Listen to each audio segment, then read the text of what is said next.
Tuhan ingin umatnya bersiap menghadapi krisis yang akan segera datang ini. Jadi ketika dikatakan, mereka telah menyelaraskan kehidupan mereka kepada ukuran ilahi. Apakah itu hanya bagian fisik dari hidup mereka? Tidak, ini termasuk fisik mereka, mental mereka, spiritual mereka. Semua aspek kehidupan mereka harus diselaraskan terhadap standar. Mereka tidak bisa berbuat kehendak sendiri, makan dan minum seperti orang lain. Mereka harus makan dan minum secara berbeda dari orang lain. Mereka harus terlihat berbeda.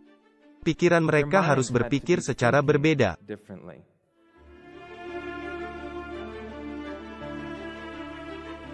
Pengguncangan sudah dimulai. Pekabaran-pekabaran itu datang kepada umat Tuhan dan kita perlu siap untuk menerimanya. Kita harus berada di dalam Alkitab kita, belajar dengan cara yang belum pernah kita lakukan sebelumnya. Kita sampai pada suatu masa ketika hukum Allah akan dihapus. Pertama di negara-negara yang dekat dengan kita dan kemudian akhirnya ke seluruh dunia. Kita diberitahu bahwa kita perlu membangun sebuah bahtera. Sehingga kita siap untuk air bah kehancuran yang akan datang. Kita harus mengindahkan perintah yang telah Tuhan berikan, dan iman kita haruslah iman yang bekerja. Keselamatan dalam persiapan bagaimana menjadi bagian dari 144.000. Selamat siang bagi mereka yang ada di siaran langsung dan selamat malam bagi mereka. Yang saya tahu, ada orang-orang yang menonton dari seluruh dunia. Pembahasan kita pagi ini berjudul, Keselamatan dalam Persiapan, bagaimana menjadi bagian dari 144.000.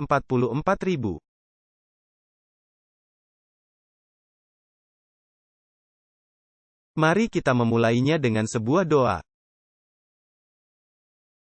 Bapa kami di surga, sekali lagi kami berterima kasih kepadamu untuk hari Sabat yang indah. Bahwa kami dapat datang bersama dan bersekutu dan kami dapat membuka firman-Mu dan belajar. Dan belajar lebih banyak tentang permata berharga yang telah Engkau berikan kepada kami. Kami mohon Roh-Mu berada di sini dan kiranya Engkau mengusir roh jahat yang mencoba menghalangi pikiran. Kami berterima kasih atas ini. Dalam nama Yesus, amin. Jadi kita akan membuka Alkitab kita lagi ke Wahyu pasal 13. Hanya ulasan singkat. Wahyu pasal 13.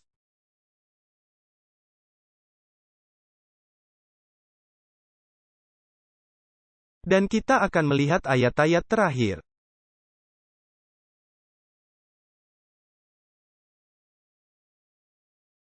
Ayat 14. Wahyu 13 ayat 14. Ia menyesatkan mereka yang diam di bumi. Dengan tanda-tanda, yang telah diberikan kepadanya untuk dilakukannya di depan mata binatang itu. Ia menyuruh mereka yang diam di bumi, supaya mereka mendirikan patung untuk menghormati binatang. Yang luka oleh pedang, namun yang tetap hidup itu. Kemudian, ayat 15. Kepadanya diberi kuasa untuk memberikan nyawa kepada patung binatang itu. Sehingga patung binatang itu berbicara juga, dan bertindak begitu rupa. Sehingga semua orang, yang tidak menyembah patung binatang itu, dibunuh. Dan ia menyebabkan, sehingga kepada semua orang, kecil atau besar, kaya atau miskin, merdeka atau hamba, diberi tanda pada tangan kanannya atau pada dahinya. Dan tidak seorang pun yang dapat membeli atau menjual. Selain daripada mereka yang memakai tanda itu, yaitu nama binatang itu atau bilangan namanya. Yang penting ialah hikmat, barang siapa bijaksana, baiklah ia menghitung bilangan binatang itu. Karena bilangan itu adalah bilangan seorang manusia, dan bilangannya ialah 666. Jadi kita sudah membahas hal ini pada malam pertama. Bahwa tidak dapat membeli atau menjual yang akan datang ke negara dekat Anda. Tak lama lagi, itu akan datang ke seluruh dunia. Ini akan dimulai di Amerika Serikat, dan mereka akan mendirikan patung binatang itu. Dan pada akhirnya, semua negara-negara lain di dunia akan mengikutinya.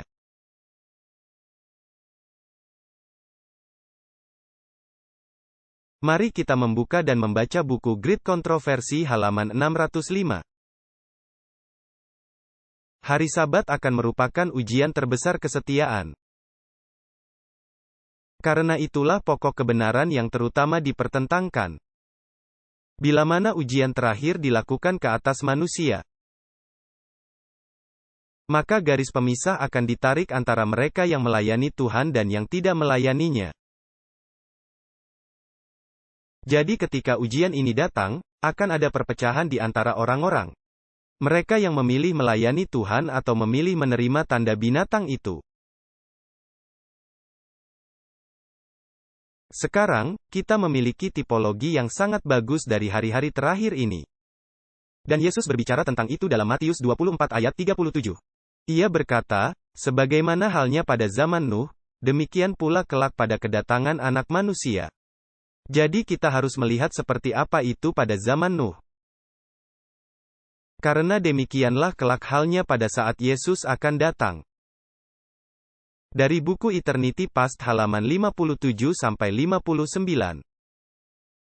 Sebab sebagaimana mereka pada zaman sebelum air bah itu, makan dan minum, kawin dan mengawinkan. Sampai kepada hari Nuh masuk ke dalam bahtera. Dan mereka tidak tahu akan sesuatu, sebelum air bah itu datang dan melenyapkan mereka semua. Demikian pula lah halnya kelak pada kedatangan Anak Manusia. Kondisi serupa terjadi sekarang. Nafsu makan dimanjakan tanpa pengekangan. Para pengaku pengikut Kristus sedang makan dan minum bersama para pemabuk. Kegelojohan melumpuhkan kekuatan moral dan spiritual, dan menyiapkan bagi pemanjaan nafsu yang lebih rendah. Tuhan menyuruh Nuh untuk mengamarkan dunia agar orang banyak dapat dipimpin kepada pertobatan. Dan dengan demikian terlepas dari kehancuran yang mengancam mereka. Apabila hari kedatangan Kristus semakin dekat, Tuhan menyuruh hamba-hambanya dengan satu amaran kepada dunia untuk bersedia bagi peristiwa yang besar itu. Orang banyak sedang hidup dalam pelanggaran terhadap hukum Tuhan. Dan sekarang Dia dalam rahmat-Nya memanggil mereka untuk mentaati akan hukum-hukumnya yang suci itu. Semua yang mau meninggalkan dosa-dosa mereka melalui pertobatan dan iman dalam Kristus akan diberi keampunan. Tetapi banyak menolak amaran-amaran-Nya, dan menyangkal kekuasaan hukum-Nya. Dan kita memiliki pekabaran peringatan ini. Dan apa sajakah itu? Kita telah membahasnya sepanjang minggu. Apakah pekabarannya? Pekabaran 3 malaikat. Pekabaran malaikat pertama, kedua dan ketiga. Dan bagian dari pekabaran ini, bagian dari pekabaran malaikat ketiga, adalah agar tidak menerima patung binatang itu, sehingga kita tidak menerima malapetaka. Terang Nuh akan bersinar 120 tahun di tengah kegelapan moral manusia. Yang tercakup dalam batasan tahun tertentu. Sekarang, jika Anda pergi ke Kejadian 6. Kejadian 6 adalah di mana kita menemukan cerita ini. Atau harusnya kita menyebut dengan peristiwa bersejarah ini. Kejadian 6.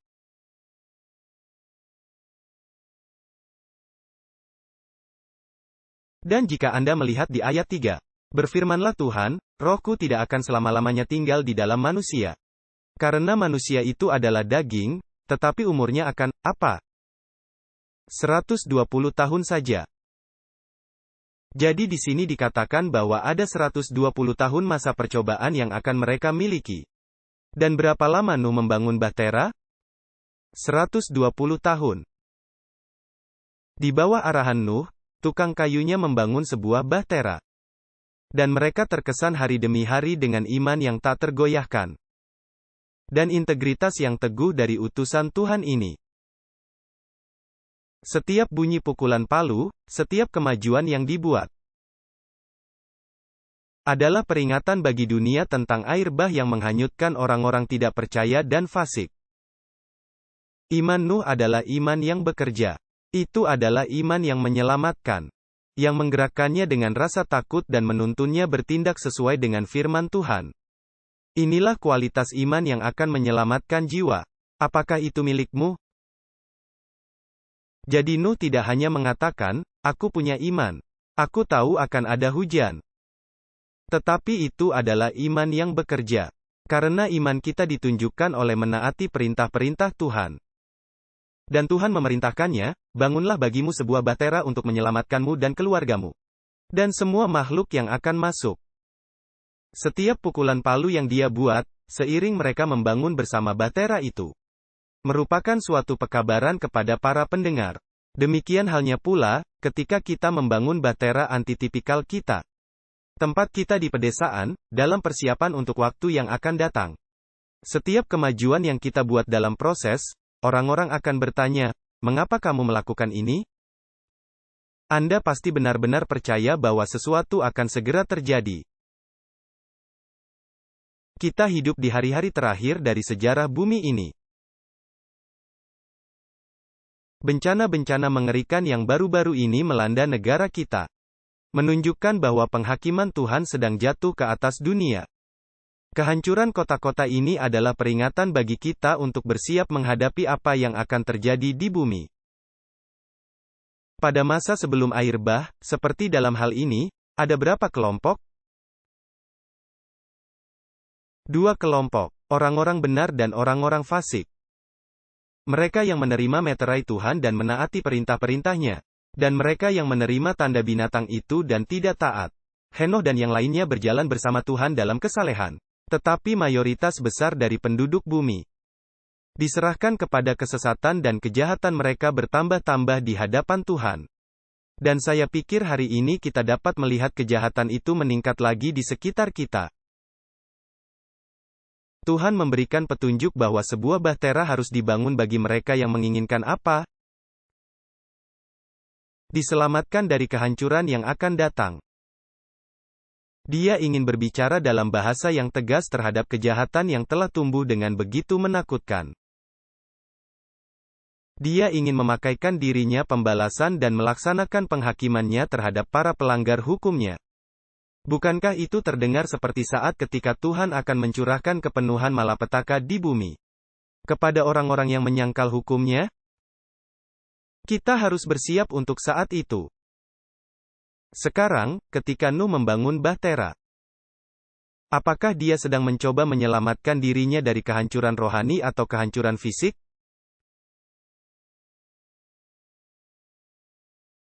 Apakah mereka hanya diselamatkan secara fisik dengan masuk ke dalam bahtera? Mereka diselamatkan secara rohani juga, karena orang-orang yang di luar, bisakah mereka katakan, "Oh, saya mau diselamatkan rohani, tetapi saya tidak akan diselamatkan secara fisik. Saya mungkin saja mati, tetapi saya diselamatkan secara rohani." Apakah begitu?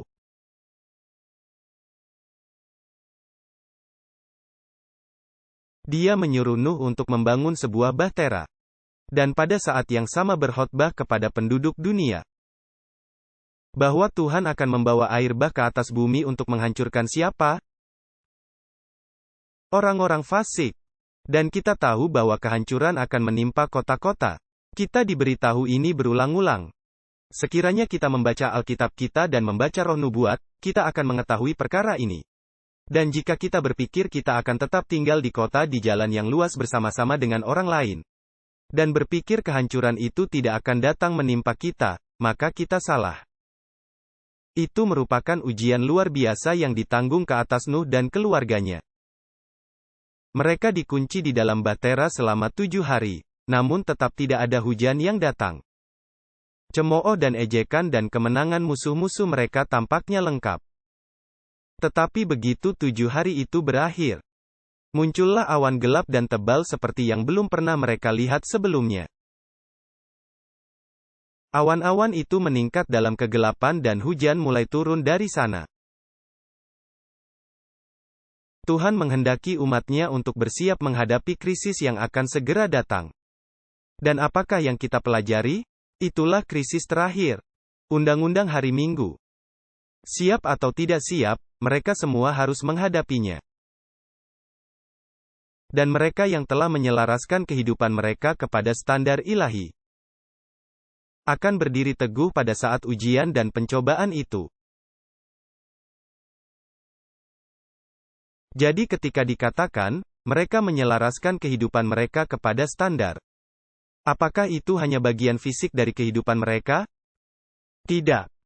Ini termasuk fisik mereka, mental mereka, spiritual mereka. Semua aspek kehidupan mereka harus diselaraskan kepada standar. Mereka tidak bisa berbuat kehendak sendiri, makan dan minum seperti orang lain. Mereka harus makan dan minum secara berbeda dari orang lain. Mereka harus terlihat berbeda. Pikiran mereka harus berpikir secara berbeda. Buku Early Writings halaman 85. Saya melihat bahwa hari Sabat yang kudus adalah dan akan menjadi tembok pemisah di antara Israel sejati milik Tuhan dan yang tidak percaya.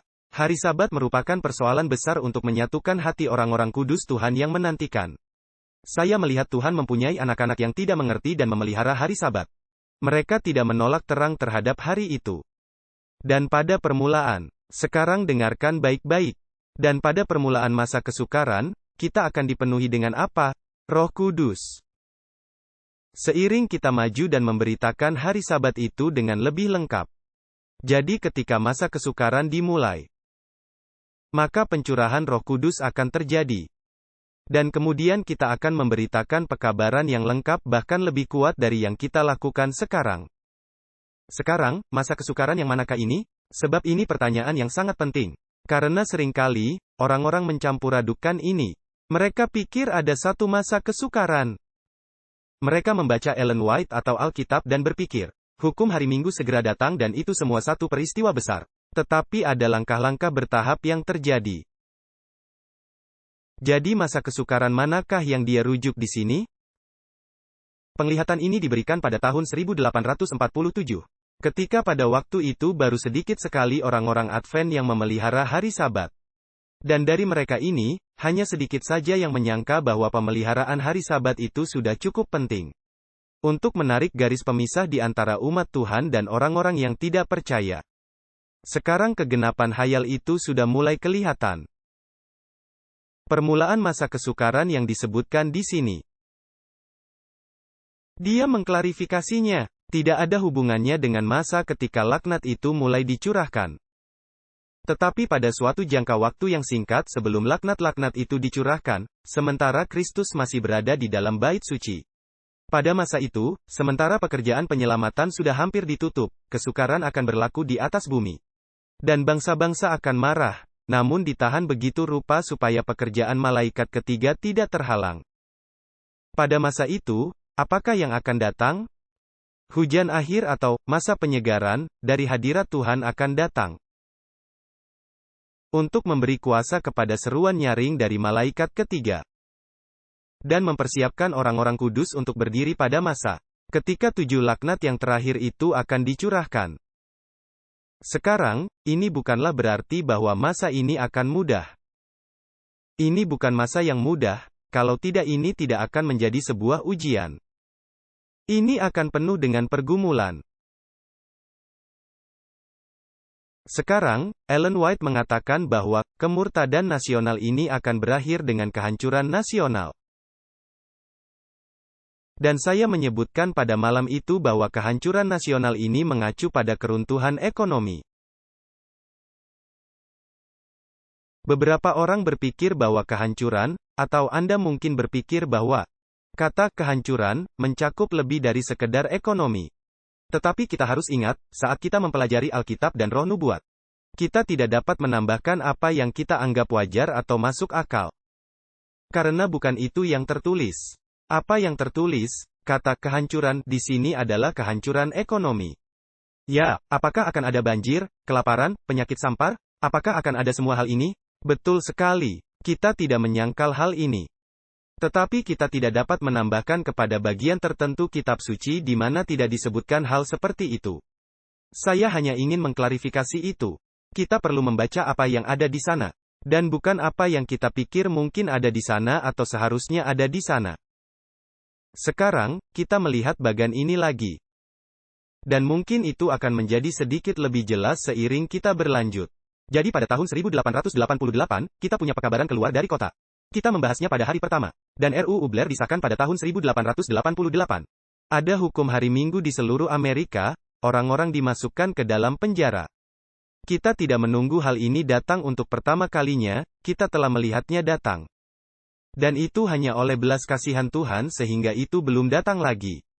Kemudian ada periode persiapan, denda, pemenjaraan, penyuapan. Beginilah undang-undang hari Minggu akan masuk. Kemudian ada masa tidak dapat menjual atau membeli. Dan pada titik inilah akan menjadi garis pemisah antara orang-orang yang merupakan Israel sejati milik Tuhan. dan mereka yang adalah Advent palsu. Kemudian Roh Kudus dan hujan akhir akan dicurahkan, dan akan memberikan pekabaran seruan nyaring dari malaikat ketiga. Selama waktu ini, manusia akan menerima tanda binatang atau meterai Tuhan.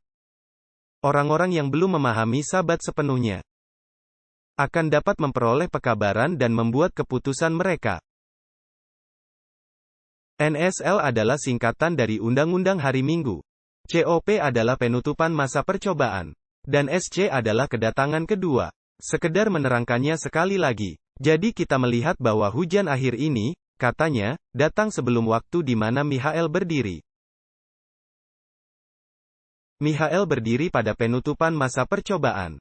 Dia katakan, sudah selesai. Sekarang, saya ingin mengalihkan sedikit dan pergi ke Yehezkiel. Ini ayat bacaan Alkitab kita. Yehezkiel 37. Penglihatan, tulang yang amat kering.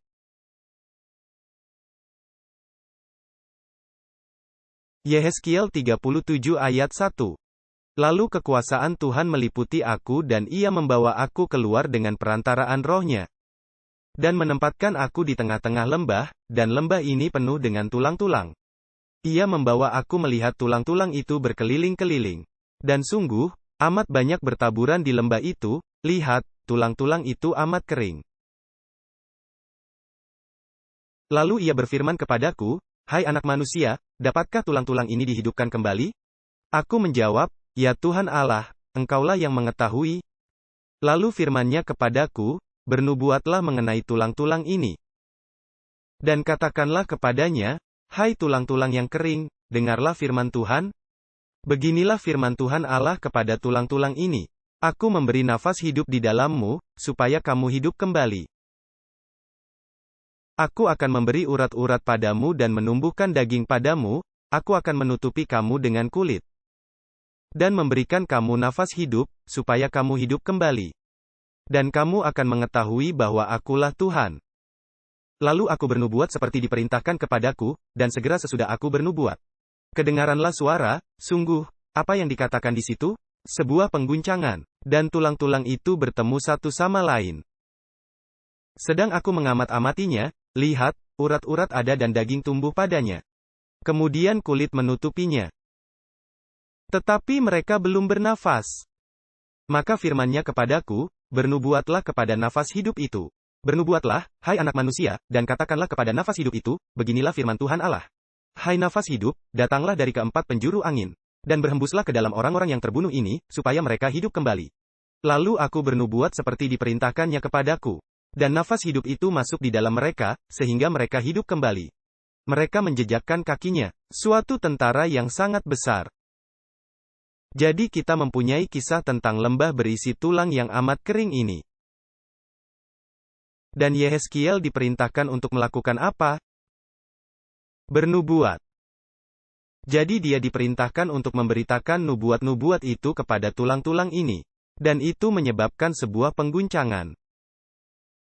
Sekarang, ada banyak istilah yang disalahpahami ketika kita berbicara tentang peristiwa yang menutup akhir zaman. Ada masa kesesakan, masa kesukaran Yakub, penutupan masa percobaan, undang-undang hari Minggu. Masa kesukaran kecil, pengguncangan, pemeteraian, zaman akhir, akhir waktu, semua hal ini. Dan kita akan mencoba dan menempatkan ini dalam urutan yang tepat hari ini.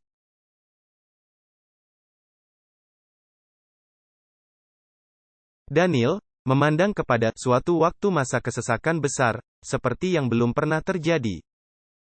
Menyatakan bahwa umat Tuhan akan diluputkan, barang siapa yang didapati namanya tertulis dalam kitab itu. Dan Pewahyu mengatakan bahwa hanya mereka saja yang boleh memasuki kota Allah yang namanya bagaimana? Tertulis di dalam kitab kehidupan anak domba. Kemudian Yesus akan keluar dari antara Bapa dan manusia, dan Tuhan tidak akan berdiam lama. Tetapi dengan segera menuangkan murka-Nya kepada mereka yang telah menolak kebenaran-Nya. Saya melihat bahwa amarah bangsa-bangsa, murka Tuhan dan saat menghukum orang-orang mati terpisah dan jelas. Satu mengikuti yang lain.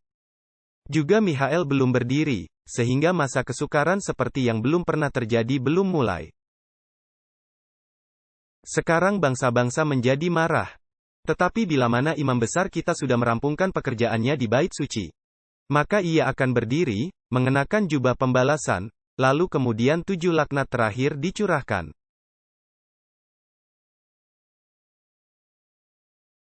Saya melihat bahwa keempat malaikat itu akan menahan keempat penjuru angin itu, hingga pekerjaan Yesus dalam bait suci selesai. Barulah ketujuh laknat yang akhir itu datang. Laknat-laknat ini membangkitkan amarah orang-orang jahat terhadap orang-orang benar. Mereka mengira bahwa kitalah yang telah mendatangkan penghukuman Tuhan atas mereka. Sehingga jika saja mereka dapat membinasakan kita dari atas bumi, maka laknat-laknat itu akan berhenti. Suatu perintah keluar untuk membunuh orang-orang saleh, yang menyebabkan mereka berseru siang dan malam untuk kelepasan. Inilah yang disebut masa kesukaran Yakub.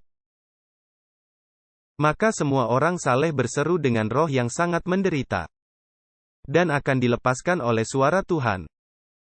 144.000 orang itu bersorak kemenangan.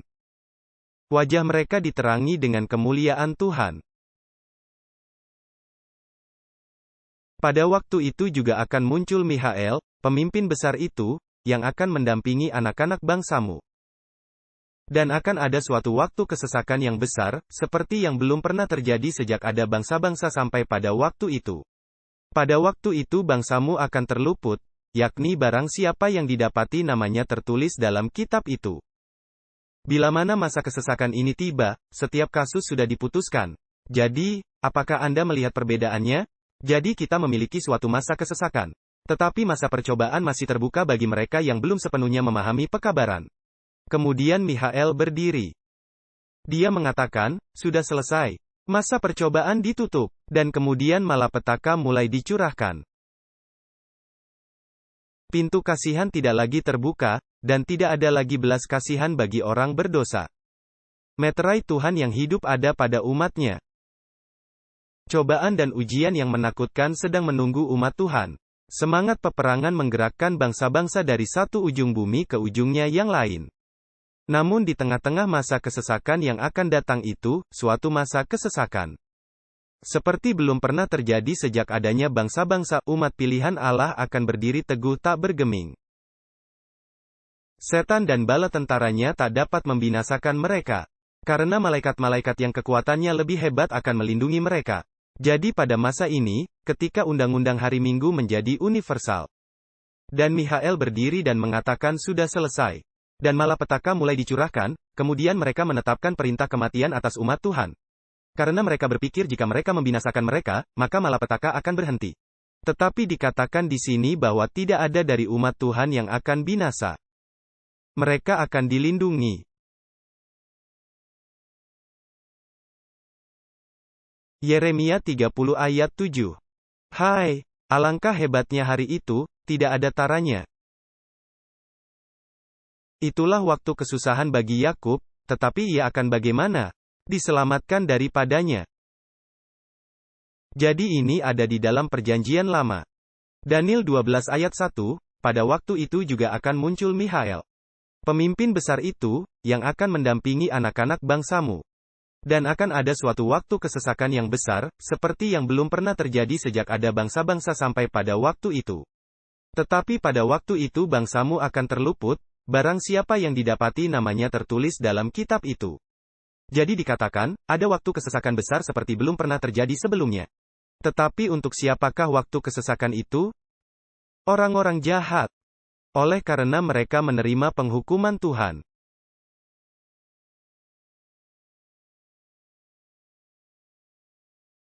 Jadi kita melihat di sini, setelah penutupan masa percobaan, Mikhael berdiri. Disitulah dimulai masa kesusahan Yakub. Umat Tuhan akan diselamatkan melewati masa ini. Tetapi akan ada perintah hukuman mati. Dan 7 malapetaka akan mulai dicurahkan. Sekarang, saya ingin kembali sedikit. Namun demikian, perkataan nubuat harus disampaikan bahkan kepada mereka yang seperti apa? Tulang-tulang yang kering di lembah. Jadi apa yang seharusnya kita khotbahkan? Nubuatan. Kepada orang-orang yang kita pikir begitu kering sehingga mereka bahkan tidak akan mendengarnya. Kita tidak boleh sekali-kali terhalang untuk memenuhi tugas kita oleh kelesuan dan kebodohan. Kurangnya tanggapan rohani pada diri orang-orang yang kepadanya firman Tuhan disampaikan. Kita harus memberitakan firman kehidupan kepada mereka yang boleh saja kita nilai sebagai orang yang tanpa harapan, seolah-olah mereka berada di dalam kubur. Meskipun mereka mungkin tampak tidak mau mendengar atau menerima terang kebenaran. Tanpa mempertanyakan atau bimbang, kita harus melakukan bagian kita. Kita harus mengulangi kepada mereka pesan, "Bangunlah, hai kamu yang tidur dan bangkitlah dari antara orang mati. Dan Kristus akan bercahaya atas kamu." Jiwa-jiwa orang yang rindu kita selamatkan adalah seperti gambaran yang Yehezkiel lihat dalam penglihatan. Sebuah lembah penuh tulang-tulang yang kering. Mereka mati dalam pelanggaran-pelanggaran dan dosa-dosa. Tetapi Tuhan ingin kita berurusan dengan mereka seolah-olah mereka hidup. Apakah pertanyaan diajukan kepada kita, "Hai anak manusia, dapatkah tulang-tulang ini dihidupkan kembali?" Jawaban kita hendaknya hanya pengakuan atas kebodohan kita. Ya Tuhan, Engkaulah yang mengetahui. Pada semua hal yang tampak terlihat, tidak ada suatu pun yang memberikan pengharapan bagi pemulihan mereka. Tulang-tulang ini melambangkan siapa? Umat Israel. Gereja Tuhan. Dan pengharapan gereja adalah pengaruh Roh Kudus yang menghidupkan. Tuhan harus menghembusi tulang-tulang yang kering itu agar mereka dapat hidup. Jadi kita perlu mengkhotbahkan, sayangnya kepada umat kita sendiri. Karena mereka begitu kering, mereka begitu tertidur, mereka begitu suam-suam kuku, kondisi Laodikia. Mereka adalah 10 anak dara yang tertidur lelap. Yang mana seharusnya menyerukan, "Mempelai datang, songsonglah dia." Dan mereka perlu dibangunkan. Mereka perlu diberi nubuatan dan diberitahu masa yang sedang kita jalani. Dan ketika nubuatan itu diucapkan kepada tulang-tulang itu, apa yang terjadi? Pengguncangan terjadi. Sekarang, apakah arti istilah pengguncangan ini? Kita mungkin pernah mendengar istilah ini sebelumnya, tetapi apakah sebenarnya artinya? Saya menanyakan arti pengguncangan yang telah saya lihat. Dan diperlihatkan kepada saya bahwa itu disebabkan oleh kesaksian langsung yang terjadi oleh nasihat saksi yang benar kepada gereja Laodikia. Jadi itulah kesaksian yang adalah apa? Roh nubuat. Jadi itulah nubuat yang diberikan kepada gereja Laodikia yang menyebabkan pengguncangan. Ini akan mempengaruhi hati si penerima, dan akan menuntun dia untuk meninggikan standar. Dan mencurahkan kebenaran secara langsung. Beberapa tidak akan tahan menanggung kesaksian langsung ini. Mereka akan bangkit melawannya. Dan inilah yang akan menyebabkan pengguncangan di antara umat Tuhan. Saya melihat bahwa kesaksian saksi yang setiawan tidak separuh diperhatikan. Kesaksian yang hikmat di atas mana nasib gereja bergantung telah dianggap enteng. Kalau tidak seluruhnya diremehkan. Kesaksian ini harus mengupayakan pertobatan yang mendalam. Semua orang yang sungguh-sungguh menerimanya akan menurutinya. Jika tidak ada yang perlu kita lakukan, bagaimana kita bisa menurutinya? Jika dengan menerima nubuat-nubuat ini, kita diberi kehidupan, tetapi tidak ada yang perlu kita lakukan. Apa yang dilakukan tentara-tentara yang telah dihidupkan kembali itu? Ada sesuatu yang harus kita lakukan. Mereka akan menurutinya dan disucikan. Sang malaikat berkata, ini dari buku Christian Experience and Teachings, halaman 176. Sang malaikat berkata, dengarlah olehmu, yang berarti simak. Segera saya mendengar suatu suara bagaikan banyak perkakas musik, yang semuanya berbunyi dengan bagaimana? Alunan yang sempurna, sangat indah dan merdu. Itu melampaui setiap musik yang pernah saya dengar. Kedengarannya penuh dengan kasih anugerah, kesabaran, dan meninggikan derajat serta kesukaan yang suci. Itu menggugah seluruh jiwa raga saya. Malaikat itu berkata, lihatlah olehmu. Lalu perhatian saya dialihkan kepada rombongan yang telah saya lihat itu, yaitu yang diguncang dengan hebat. Saya ditunjukkan mereka yang telah saya lihat sebelumnya sedang menangis dan berdoa di dalam kesengsaraan. Rombongan malaikat pengawal di sekeliling mereka telah dilipat gandakan. Dan mereka diselubungi dengan senjata dari kepala sampai di kaki mereka. Jadi ini persis seperti yang kita lihat dalam Yehezkiel. Ada pengguncangan terjadi dan pasukan ini muncul. Wajah mereka menunjukkan perjuangan sengit yang telah mereka alami. Yaitu penderitaan perjuangan yang telah mereka lalui. Walaupun rupa mereka ditandai dengan penderitaan batin yang parah, kini bersinar dengan terang dan kemuliaan surga. Mereka telah meraih kemenangan. Dan kemenangan itu membangkitkan rasa syukur yang sangat dalam dan kudus, kesukaan yang suci. Jumlah rombongan ini telah berkurang. Jadi itu dimulai dengan banyak orang. Tetapi ketika nubuat-nubuat itu diberikan lagi, ketika permata-permata itu dikumpulkan kembali dan bersinar, akan ada pengguncangan. Dan hanya beberapa dari tulang-tulang itu yang akan berkumpul dengan kulit. Jumlah rombongan ini telah berkurang. Ada yang telah terguncang keluar dan ditinggalkan di jalan. Orang-orang ceroboh dan acuh, yang tidak bersatu dengan mereka yang menghargai kemenangan dan keselamatan. Yang cukup menderita dengan ketabahan untuk hal itu, tidak mencapainya. Dan mereka ditinggalkan di belakang dalam kegelapan. Apakah Anda ingat ketika kita membaca Penglihatan, jalan sempit? Bagaimana mereka ditinggalkan dalam kegelapan? Sebab mereka menyangkal terang yang ada di belakang mereka. Dan tempat mereka dengan segera diisi oleh orang lain. Yang memegang kebenaran dan masuk ke dalam kelompok itu. Jadi tidak semuanya hilang. Seruan nyaring ini akan berkumandang dan orang-orang akan mengikuti kebenaran. Malaikat-malaikat jahat masih menekan di sekeliling mereka. Tetapi tidak bisa berkuasa atas mereka. Saya mendengar mereka yang dipersenjatai membicarakan kebenaran dengan kuasa yang besar. Dan itu ada hasilnya. Banyak yang terikat, para istri oleh suami mereka, dan anak-anak oleh orang tua mereka. Orang-orang jujur yang tadinya dihalang-halangi untuk mendengar kebenaran itu kini dengan kerinduan berpegang teguh atasnya. Segala ketakutan kepada keluarga mereka telah lenyap. Dan kebenaran saja yang ditinggikan pada mereka. Mereka pernah lapar dan haus akan kebenaran. Kebenaran itu lebih mahal dan lebih indah daripada nyawa. Saya menanyakan apa yang telah menyebabkan perubahan besar ini. Seorang malaikat menjawab, itulah hujan akhir, penyegaran dari hadirat Tuhan. Yaitu seruan nyaring malaikat yang ketiga. Dan apakah malaikat ketiga itu? Jangan menerima tanda binatang itu, supaya kamu tidak menerima malapetaka. Ini adalah pekabaran terakhir yang akan diberikan kepada seluruh dunia. Mereka akan mempunyai kesempatan untuk membuat keputusan.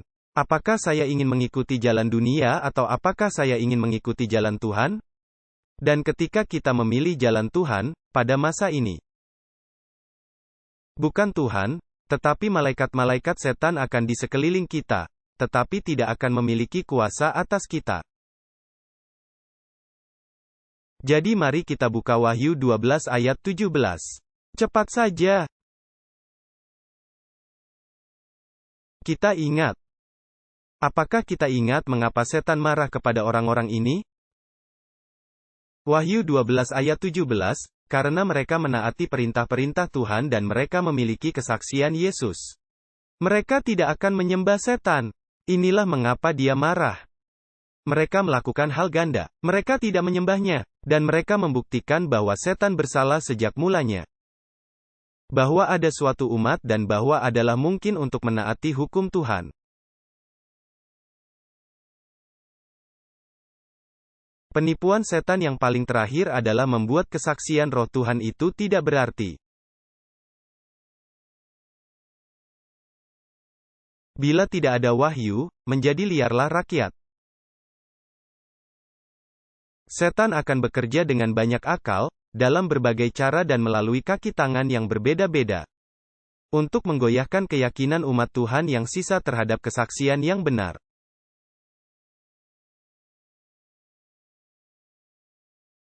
Kita mempunyai pekabaran yang sangat penting. Dan kita mempunyai dua hal sebagai orang Advent. Kita memiliki perintah-perintah Tuhan dan roh nubuat. Ada perbedaan antara hanya memiliki hari Sabat. Ada gereja baptis hari ke-7, ada orang Yahudi, ada semua ini, tetapi mereka tidak memiliki roh nubuat. Dan salah satu tipuan terakhir yang akan dilakukan oleh setan adalah menyingkirkan akan pentingnya roh nubuat bagi umat Tuhan di akhir zaman.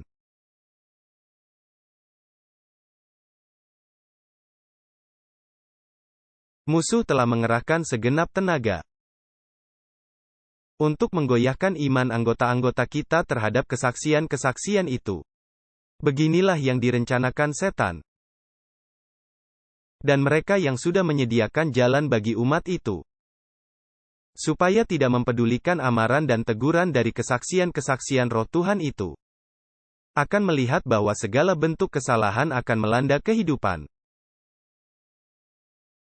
Dan pada hari lain, ketika kita membaca dokumen itu, dari penggenapan yang jelas hingga nubuatan yang kompleks, kita melihat bahwa orang-orang mulai mempertanyakan otoritas roh nubuat ketika menyangkut penafsiran nubuatan.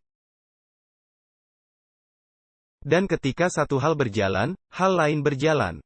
Kita mulai dari permata-permata kecil itu, berlian-berlian kecil yang seukuran kepala pin. Tapi segera itu akan menjadi potongan besar. Adalah rencana setan untuk melemahkan iman umat Tuhan terhadap kesaksian-kesaksian itu. Kemudian akan menyusul keraguan-raguan akan dasar-dasar utama dari iman kita, tonggak-tonggak pendirian kita. Lalu meragukan kitab suci, dan selanjutnya menuju kepada pendurhakaan. Apabila kesaksian-kesaksian yang tadinya dipercaya itu disangsikan dan ditinggalkan, setan mengetahui bahwa orang-orang yang telah tertipu itu tidak hanya akan berhenti sampai di sini. Dan dia akan melipat gandakan usaha-usahanya sampai mendorong mereka ke dalam pemberontakan terbuka, yang tidak dapat disembuhkan lagi dan berakhir dengan kebinasaan.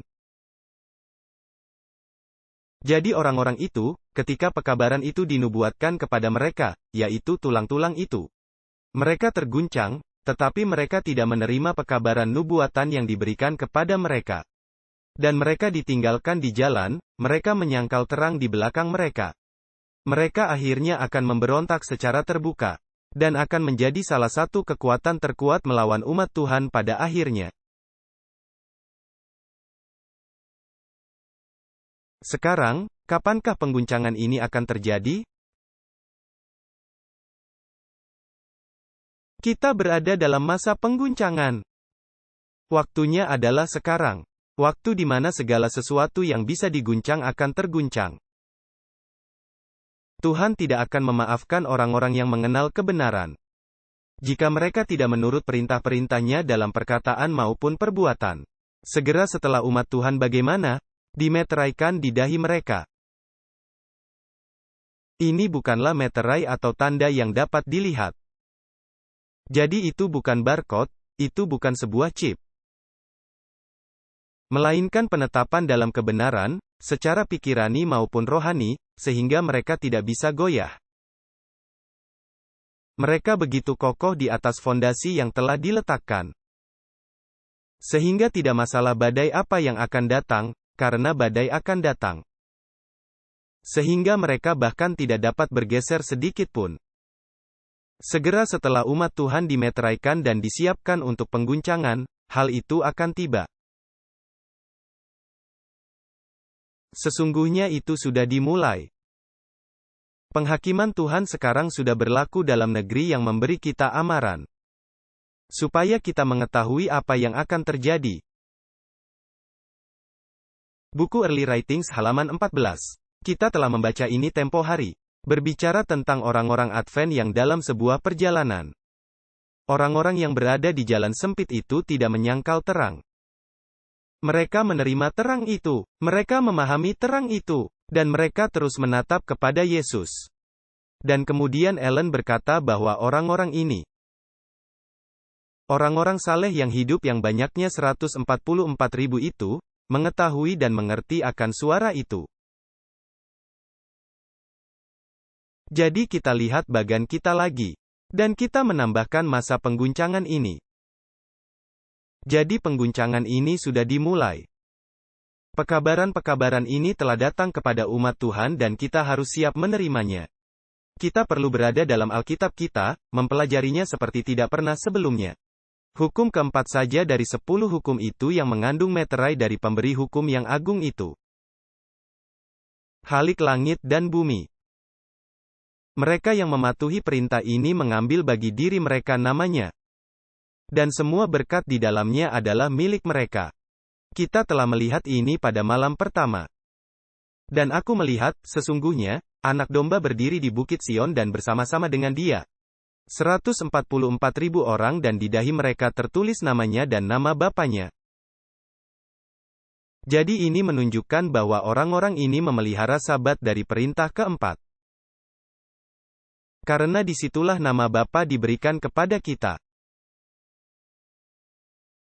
Tetapi dalam buku Christian Experience and Teachings, halaman 189. Bukan semua orang yang mengaku memelihara hari Sabat akan dimeteraikan. Bahkan banyak orang di antara mereka yang mengajarkan kebenaran itu kepada orang lain. Tidak akan menerima meterai Tuhan pada dahi mereka. Jadi hanya karena kita mengaku memelihara hari Sabat, hanya karena kita mengaku makan sehat. Kita tinggal di pedesaan, kita melakukan semua hal yang benar.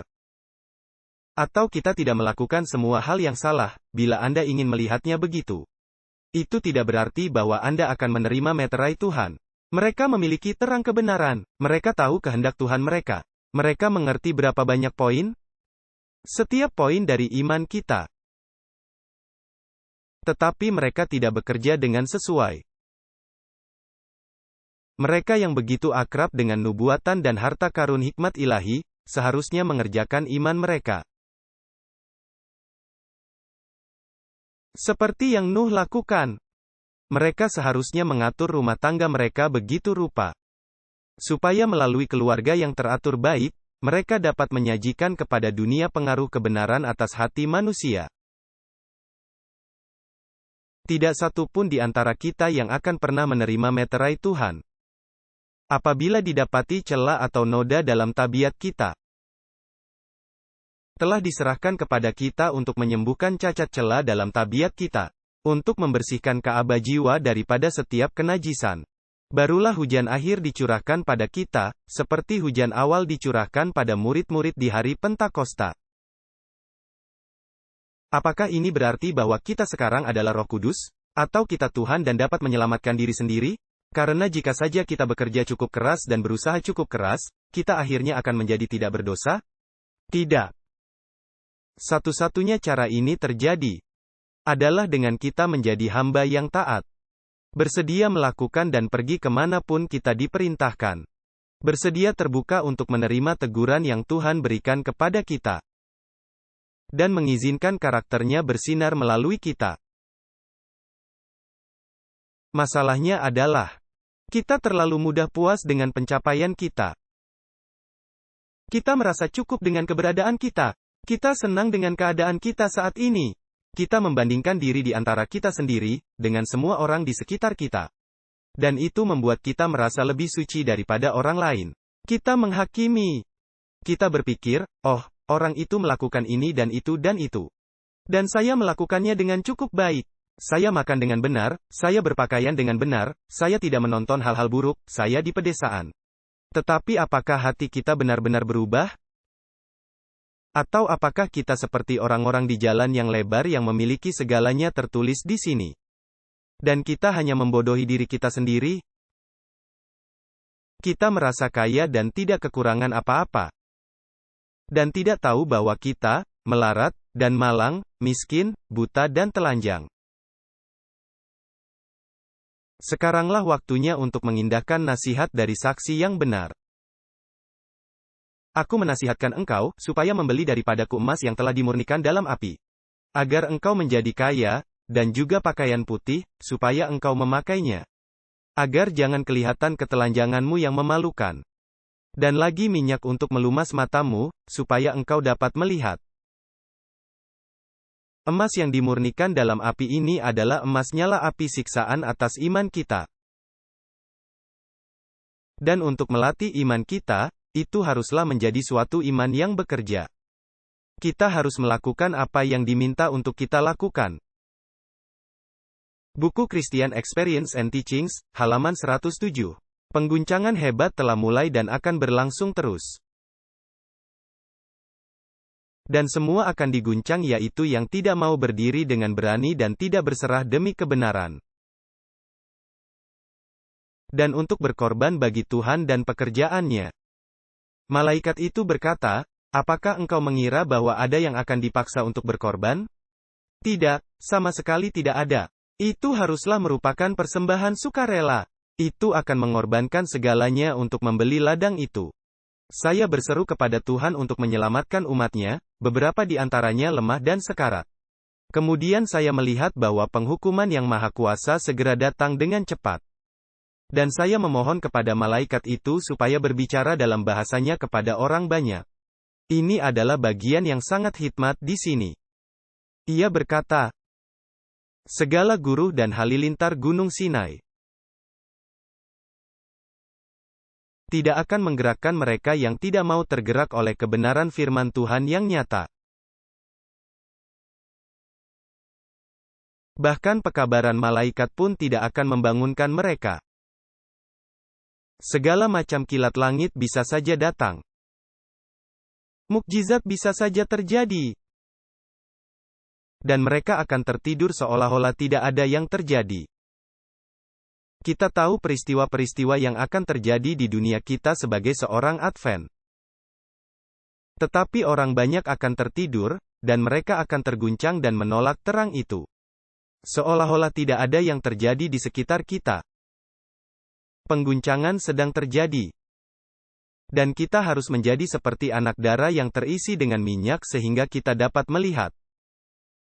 Pengguncangan ketika datang, sehingga kita tidak dapat diguncang keluar. Sekarang, kita memiliki pertanyaan ini. Mereka telah menyinggungnya beberapa kali tentang 144.000 ini. Di mana mereka cocok di sini? Kita dapat mengira di mana mereka cocok, tetapi kita perlu tahu persis. Sekarang, ada banyak pertanyaan mengenai 144.000 ini. Tetapi mari kita pergi ke Wahyu pasal 7. Wahyu pasal 7. Mulai dari ayat 1. Kemudian daripada itu aku melihat 4 malaikat berdiri pada keempat penjuru bumi. Dan mereka menahan keempat angin bumi.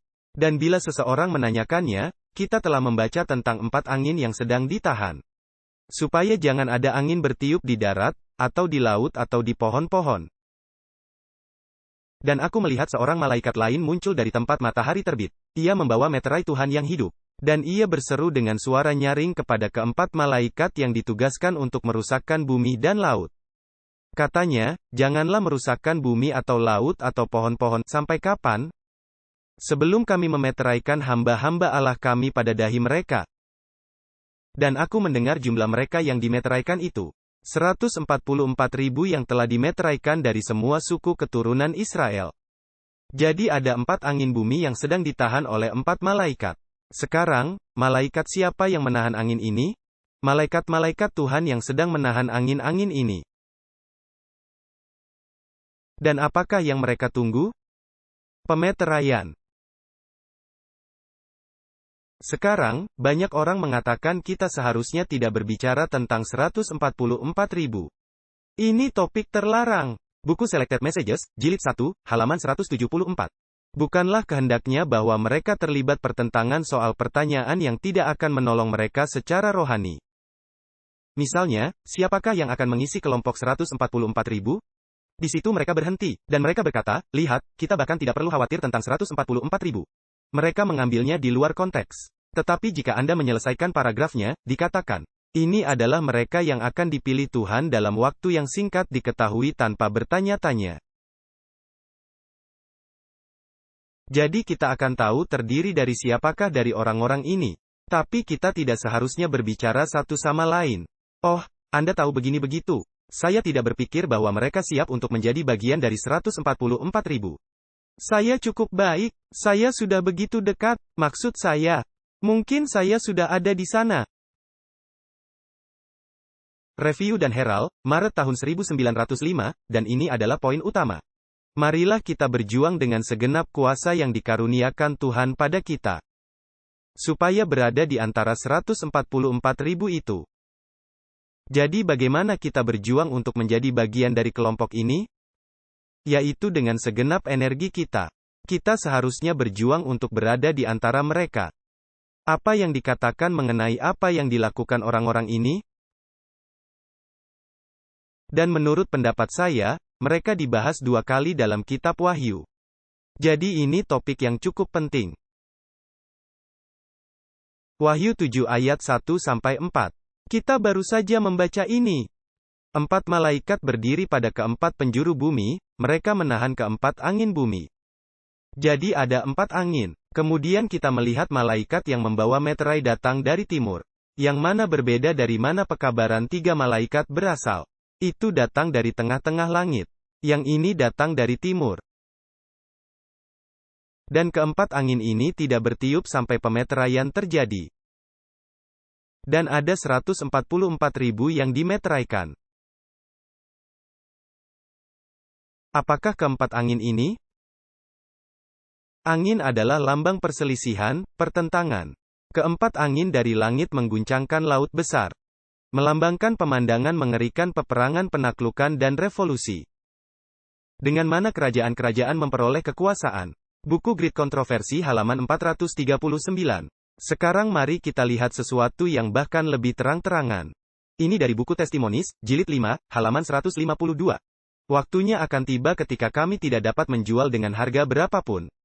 Jadi dengan apa dia hubungkan ini? Dengan tidak menjual dan membeli. Perintah akan dikeluarkan yang melarang orang-orang membeli atau menjual.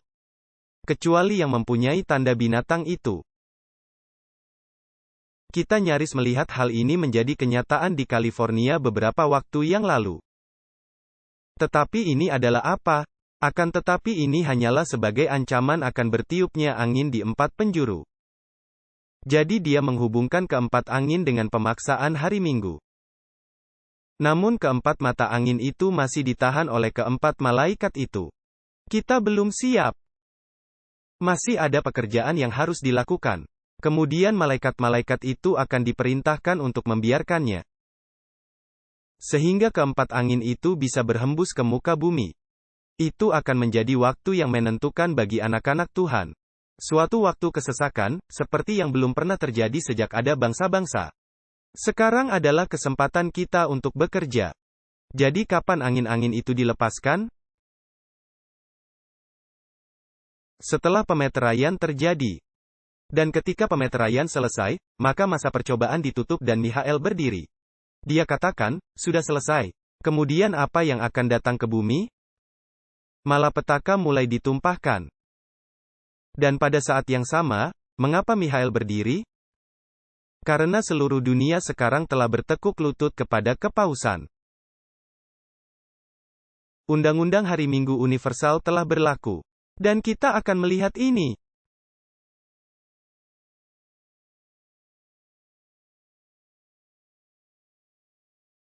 Penggantian hukum Allah dengan hukum manusia. Meninggikan hari Minggu untuk menggantikan hari Sabat Alkitab hanya melalui wewenang manusia belaka. Merupakan lakon terakhir dari drama. Kita telah membaca ini. Bila mana penggantian ini berlaku menyeluruh, barulah Tuhan menyatakan dirinya. Jadi kapankah Mihael berdiri? Ketika undang-undang hari Minggu menjadi menyeluruh. Ia akan bangkit dengan kemuliaannya untuk mengguncang dunia dengan dahsyatnya. Ia akan keluar dari tempatnya untuk menghukum penduduk bumi karena kesalahannya. Dan bumi akan menumpahkan darahnya dan tidak akan lagi menutupi orang-orang yang terbunuh. Buku Testimonies, jilid 9, halaman 395. Bangsa-bangsa asing akan mengikuti contoh Amerika Serikat. Itulah binatang kedua dalam Wahyu 13. Walaupun negara ini yang memimpin, namun krisis yang sama akan menimpa umat kita di segala penjuru dunia. Jadi bisakah Anda menjauh dari masalah begitu saja? Tidak.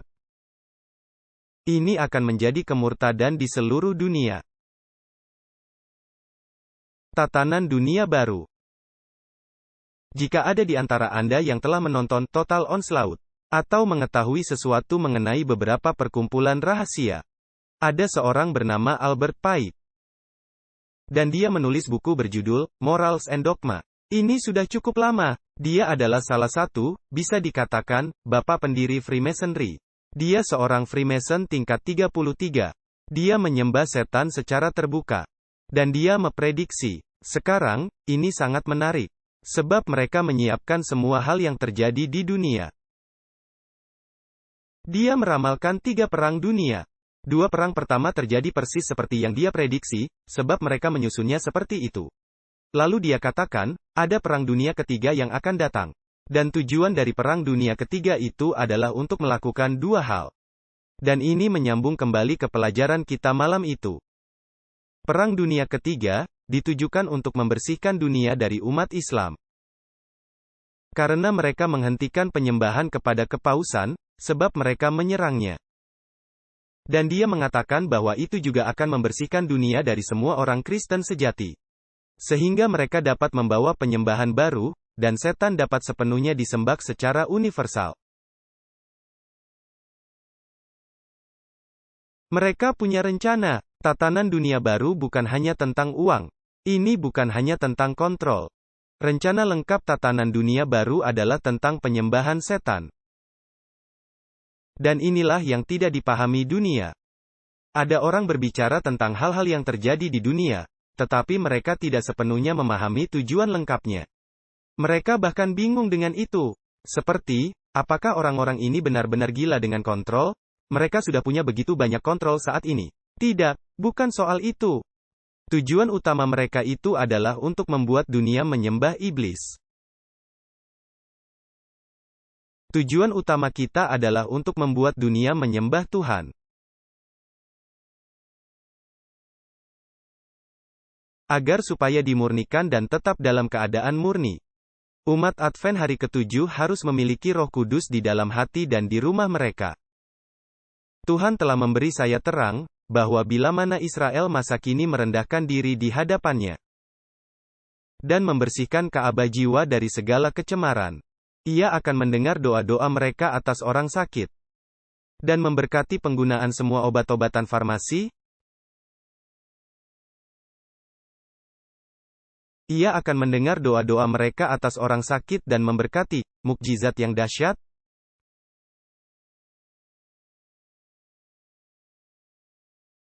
Ia akan mendengar doa-doa mereka atas orang sakit dan memberkati penggunaan pengobatannya untuk penyakit. Jadi ada pekabaran kesehatan di sini. Ada aspek pekerjaan misionaris medis. Ini akan menjadi salah satu pekerjaan terakhir yang bisa kita lakukan. Inilah sebabnya bagian dari seri ini, Walt Cross berbicara membahas pengobatan alami yang dapat kita gunakan.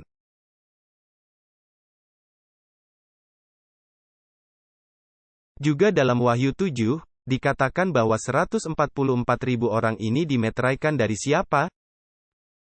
Israel. Israel. Pada zaman kita saat ini adalah Gereja Masehi Advent hari ke-7. 144.000 ini bukanlah satu-satunya yang diselamatkan dari penduduk bumi dari segala zaman. Itu bahkan tidak termasuk orang-orang yang akan tertarik oleh pekabaran seruan nyaring. Ini adalah kelompok yang khusus. Dan mereka memiliki pekabaran yang khusus. Umat Tuhan yang sejati, yang memiliki roh pekerjaan Tuhan dan keselamatan jiwa-jiwa di dalam hatinya, akan selalu memandang dosa dalam karakter dosa yang sesungguhnya. Mereka akan selalu berada di pihak yang setia dan tegak lurus, berurusan dengan dosa-dosa yang dengan mudah menyerang umat Tuhan. Terutama dalam hal apa? Apa yang dikatakan? Pekerjaan penutupan gereja di masa pemeteraian 144.000 orang itu, yang akan berdiri tanpa cela di hadapan takhta Tuhan. Mereka akan merasa yang paling berdosa sebagai orang-orang yang mengaku umat Tuhan. Jadi apa bagian dari pekerjaan penutupan gereja? Mempersiapkan pemeteraian dari 144.000 orang. Untuk memberitakan pekabaran terakhir malaikat ketiga, seruan nyaring, mempelai datang. Malaikat yang bergabung dalam penyiaran pekabaran malaikat yang ketiga adalah untuk menerangi seluruh dunia ini dengan kemuliaannya. Suatu pekabaran yang mencakup seluruh dunia dan kuasa yang luar biasa diramalkan di sini. Pergerakan Advent, kapan waktunya? 1840 hingga 1844 adalah manifestasi mulia dari kuasa Tuhan. Pekabaran malaikat yang pertama telah disampaikan ke setiap pos-pos misionaris di dunia ini. Dan di beberapa negara ada minat keagamaan besar yang pernah disaksikan di negeri manapun. Sejak reformasi abad ke-16. Tetapi ini akan dilampaui oleh pergerakan yang luar biasa pekabaran malaikat yang ketiga. Kita bahkan akan mengalami panen yang lebih besar daripada yang pernah dilihat dunia. Pekerjaan itu akan mirip dengan pekerjaan pada hari Pentakosta. Sebagaimana hujan awal telah diberikan dengan kecurahan Roh Kudus. Pada pembukaan pekabaran Injil yang menyebabkan benih berharga itu bertumbuh. Demikian juga, hujan akhir akan diberikan pada penutupannya, untuk mematangkan tuaian. Kita harus memahami konsepnya. Sekarang, kita tidak punya waktu untuk membahasnya. Tetapi ini pelajaran yang sangat bagus. Itulah pelajaran mengenai perbedaan antara hujan awal dan hujan akhir, menabur dan memanen. Kita telah berbicara dengan Timon tentang berkebun. Bahwa ada waktu untuk menanam dan waktu untuk memanen apa yang sudah ditanam. Apakah Anda menabur benih ketika Anda seharusnya panen? Tidak. Karena musim dingin akan datang dan Anda tidak akan memperoleh panen apapun dari benih itu. Jadi Anda perlu menabur dengan baik ketika waktunya untuk menabur, yaitu sekarang ini. Karena bila mana saatnya tiba ketika panen akan datang, kita harus siap untuk menuai, bukan untuk menabur. Jadi masa pengguncangan akan mempersiapkan 144.000 orang ini untuk dimeteraikan. Sehingga mereka dapat memberitakan pekabaran seruan nyaring kepada dunia. Umat Tuhan tidak akan terbebas dari penderitaan. Tetapi sementara dianiaya dan menderita, sementara mereka menanggung kesusahan dan menderita kekurangan makanan, mereka tidak dibiarkan binasa. Sekarang, ini mungkin konsep yang belum pernah Anda dengar sebelumnya. Karena kita selalu diberitahu bahwa akan ada pembantaian besar tepat di akhir. Akan ada begitu banyak penganiayaan, banyak orang akan mati, semua hal ini. Namun saya mendorong Anda untuk mempelajarinya. Ketika saya mempelajari ini, kita tidak punya waktu untuk melakukan studi mendalam tentang garis waktu ini. Sesuai dengan kapan orang akan menjadi martir atau tidak menjadi martir. Tetapi saya mengajukan pertanyaan ini. Karena 144.000 ini, mereka tidak boleh mati karena mereka hidup ketika Yesus datang. Dan mereka dimeteraikan pada awal hukum hari Minggu. Jadi mereka akan melalui keseluruhan hukum hari Minggu, memberikan seruan nyaring. Dan kemudian melalui seluruh masa kesesakan Yakub, sehingga mereka tidak bisa mati selama masa periode itu. Jadi saya mulai memeriksa banyak kutipan yang digunakan orang untuk mengatakan bahwa akan ada martir-martir ini. Dan saya menemukan itu semua ada di dalam buku peristiwa-peristiwa akhir zaman. Dan judulnya diubah. Judulnya berubah dari zaman kegelapan 1260 tahun, menjadi akhir zaman. Di mana kita akan memberitakan pekabaran seruan nyaring. Saya mendorong Anda untuk melihat itu. Sebab itu sangat cocok dengan kitab Daniel, dengan 3 pemuda yang hebat. Apa yang mereka katakan kepada Raja? Tuhan kami akan menyelamatkan kami. Mereka mengatakan, jika Dia mau, dan kami tetap tidak akan membungkuk, tetapi Dia akan melepaskan kami. Mereka yakin bahwa mereka tidak akan mati. Jika darah saksi-saksi Tuhan yang setia dicurahkan pada waktu ini, itu tidak menjadi seperti bibit yang ditabur untuk mendapatkan tuaian bagi Tuhan. Kita tidak bisa menabur benih darah martir ketika Anda tidak akan menuai manfaat dari panen itu.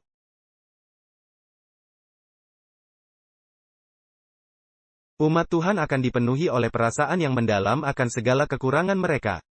Dan apabila mereka mengingat kembali kehidupan mereka, maka pudarlah segala harapan. Tetapi mengingat akan kebesaran rahmat Tuhan dan pertobatan mereka yang sungguh-sungguh, mereka akan menuntut janji-janjinya melalui Kristus yang diberikan kepada orang berdosa yang tidak berdaya dan telah bertobat. Iman mereka tidak akan gagal, hanya oleh karena doa mereka tidak segera dijawab. Kadang-kadang, kita terlalu cepat untuk berkecil hati. Kita menginginkan jawabannya sekarang. Kita ingin mengatakan, Tuhan, apakah Engkau akan menjawab ini? Saya ingin besok, saya ingin hari ini, saya ingin dalam 5 menit. Tetapi kadang-kadang butuh waktu lama bagi Tuhan untuk memberi kita jawabannya. Atau mungkin Dia memberi kita jawabannya dan kita hanya terlalu keras kepala untuk menerimanya. Iman mereka tidak akan gagal hanya oleh karena doa mereka tidak segera dijawab. Mereka akan tetap berpegang kepada kuasa Tuhan, sebagaimana Yakub berpegang kepada malaikat itu. Dan bahasa jiwa mereka adalah, "Aku tidak akan melepaskan engkau, kecuali engkau memberkati aku."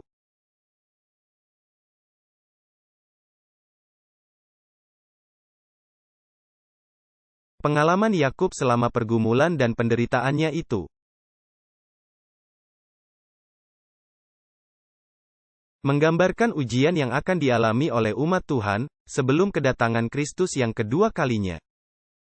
Pada masa kesusahan Yakub ini, bukanlah waktu di mana mereka akan mati. Sebab dikatakan bahwa mereka akan diselamatkan pada masa itu. Pergumulan di sini bagi umat Tuhan adalah penderitaan mental. Mereka akan bergulat secara mental. Telah kami dengar jerit kegentaran, kedahsyatan dan tidak ada damai. Hai, alangkah hebatnya hari itu, tidak ada taranya, itulah waktu kesusahan bagi Yakub. Tetapi ia akan diselamatkan daripadanya. Apabila Kristus menyelesaikan pekerjaannya sebagai pengantara bagi manusia, maka masa kepicikan ini akan mulai. Pada saat itu masalah setiap jiwa telah ditetapkan. Dan tidak akan ada lagi darah tebusan yang akan menyucikan dari dosa. Ucapan yang hikmat itu akan diadakan, barang siapa yang berbuat jahat, biarlah ia terus berbuat jahat.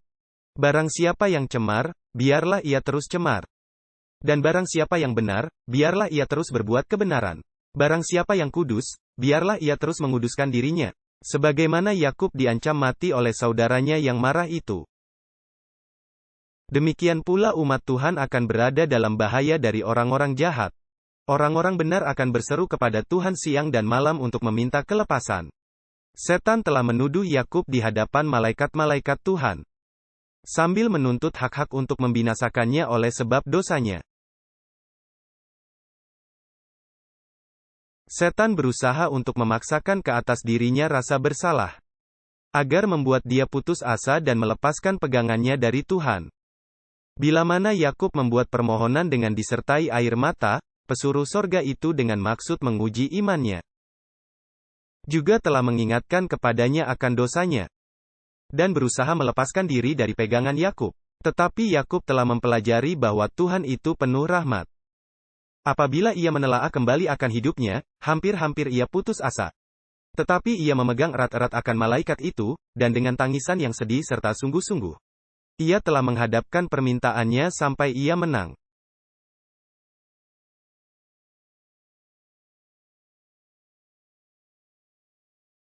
Tuhan tidak akan membiarkan orang-orang jahat untuk membinasakan mereka yang sedang menanti-nantikan untuk diangkat.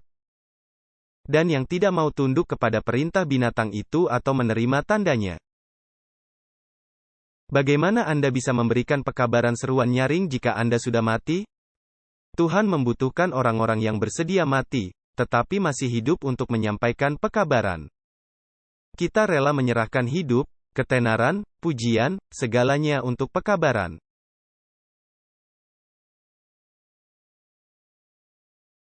Dan yang tidak mau tunduk kepada perintah binatang itu, atau menerima tandanya.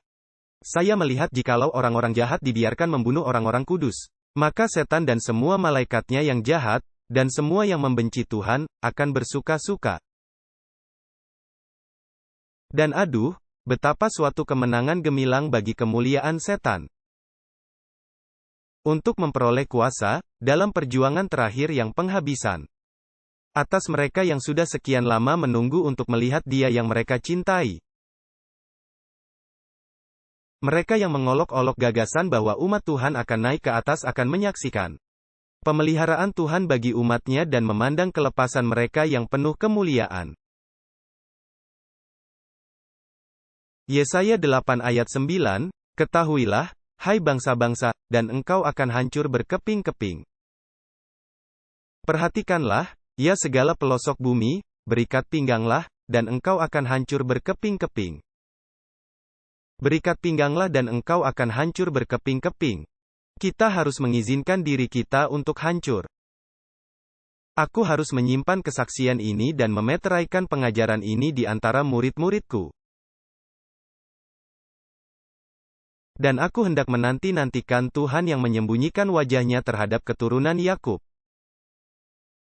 Aku hendak mengharapkan Dia. Kita sedang tiba pada suatu masa ketika hukum Tuhan akan mau disingkirkan. Pertama di negara-negara yang dekat dengan kita dan akhirnya ke seluruh dunia. Kita diberitahu bahwa kita perlu membangun bahtera kita. Sehingga kita siap untuk kehancuran yang akan datang. Dan kehancuran yang paling perlu kita takuti adalah kehancuran dari Tuhan. Manusia dapat melakukan apapun yang mereka kehendaki. Tetapi selama kita memiliki harapan keselamatan, itu bukan apa-apa bagi kita. Kita tidak hidup untuk kehidupan ini, kita hidup untuk kehidupan yang akan datang. Tetapi jika kita ingin terhitung dengan 144.000 itu, memberikan pekabaran khusus itu, yaitu mencurahkan pekabaran malaikat ketiga kepada orang banyak, dan melihat gelombang menakjubkan. Masuknya semua kumpulan orang banyak ini yang menerima pekabaran. Maka kita harus mengindahkan perintah yang telah diberikan Tuhan. Dan iman kita haruslah menjadi iman yang bekerja. Bukan. Dan itu adalah pekabaran sempurna yang Robert berikan pagi ini berbicara tentang iman kita. Kita tidak bisa hanya mengaku beriman, menuliskannya di baju kita. Kita perlu menjadi pelaku firman. Marilah kita berdoa. Bapa Surgawi, kami memohon agar Engkau menolong kami menjadi pelaku firman bukan hanya pendengar saja. Agar kami memiliki iman yang bekerja sebagaimana Nuh. Agar kami tahu bahwa keselamatan kami adalah pasti. Agar kami boleh bergumul dan dapat dipersiapkan untuk waktu yang akan datang. Kami ingin menjadi bagian kelompok itu yang mampu memberikan pekabaran paling penting kepada dunia.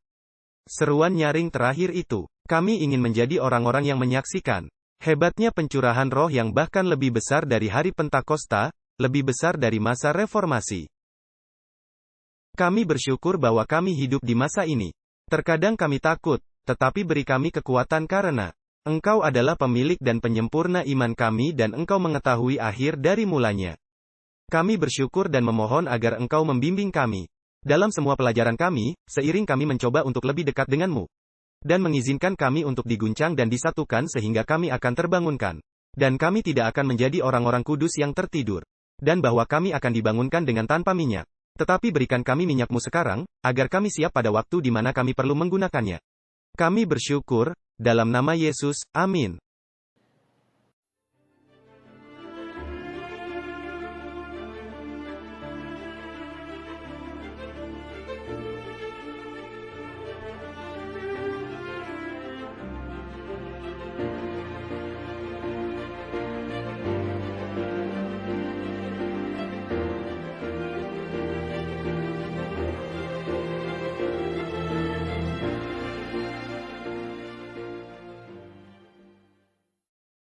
Presentasi ini difilmkan pada pertemuan CAM 2022 secara tatap muka di British Columbia.